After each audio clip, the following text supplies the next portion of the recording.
Hi students, இன்றைக்கி வந்து பெரியார் யூனிவர்சிட்டியில் கம்யூனிகேட்டிவ் இங்கிலீஷ் 2 எக்ஸாம் வந்து நடந்துருக்குது. சரிங்களா? அந்த எக்ஸாமில் 40 மார்க் வந்து ஒன் வேர்ட்ஸ் மட்டுமே கேட்டிருக்காங்க. ஈஸியாக வந்து பசங்களை பாஸ் பண்ண வைக்கணும், ஸ்டூடெண்ட்ஸை பாஸ் பண்ண வைக்கணுங்கிற நோக்கத்தில் கொடுத்துருக்குறாங்க. அந்த 40 மார்க்ஸுடைய ஒன் வேர்ட்ஸ் வந்து ஆன்சர்ஸ் வந்து நான் குறிச்சிருக்கேன். சரிங்களா? இந்த வீடியோவில் வந்து ஒவ்வொரு கொஸ்டின்ஸுக்கும் என்னென்ன ஆன்சர் வருங்கிறத நமக்கு தெளிவாக கொடுத்துருக்குறோம். ஸோ இனிமேல் வந்து எக்ஸாம் முடிஞ்சிச்சு சார், இனிமேல் தேவையில்லை அப்படின்னு சொல்லி நினைக்காதீங்க. இனிமேல் வர செட்டுக்கும் வந்து பார்த்திங்க அப்படின்னா இது வந்து ஒரு மாடல் கொஸ்டினாக வந்து நெக்ஸ்ட் இயர் எழுத போகிறவங்க ஒரு மாடல் கொஸ்டினாக வந்து இது வந்து இருக்கும். சரிங்களா? ஸோ இந்த ஆன்சர்ஸை பார்த்துக்குங்க. உங்கள் ஆன்சர்ஸ் கரெக்டாக மார்க் பண்ணிக்கிங்களா அப்படிங்கிறத செக் பண்ணிக்கோங்க. ஸோ இப்போ நான் குறிச்சிருக்க ஆன்சர்ஸ் எல்லாமே வந்து பார்த்திங்கன்னா அக்யூரேட் ஆன்சர்ஸ். ஸோ இது எல்லாத்தையும் பாருங்கள், பார்த்துட்டு எத்தனை மார்க் நீங்கள் வாங்குவீங்கிறத நீங்கள் வந்து செக் பண்ணிக்கோங்க. சரிங்களா?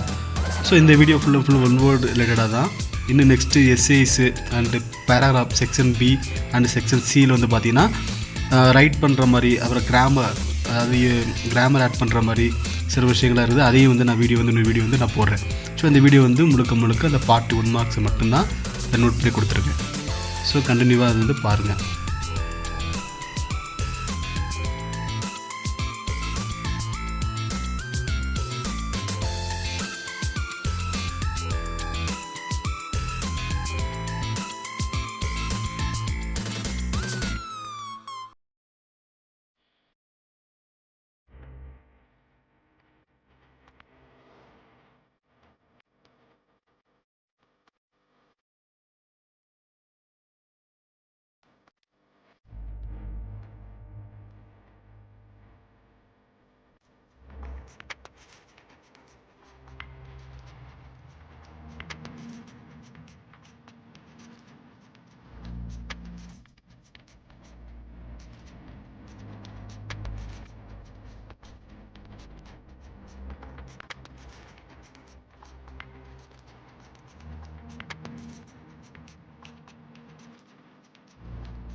இந்த கொஸ்டின் வேணுங்கிறவங்களுக்கு நான் டிஸ்கிரிப்ஷனில் வந்து நான் பிடிஎஃபாக கொடுக்குறேன், வேணுங்கிறவங்க டவுன்லோட் பண்ணிக்கோங்க.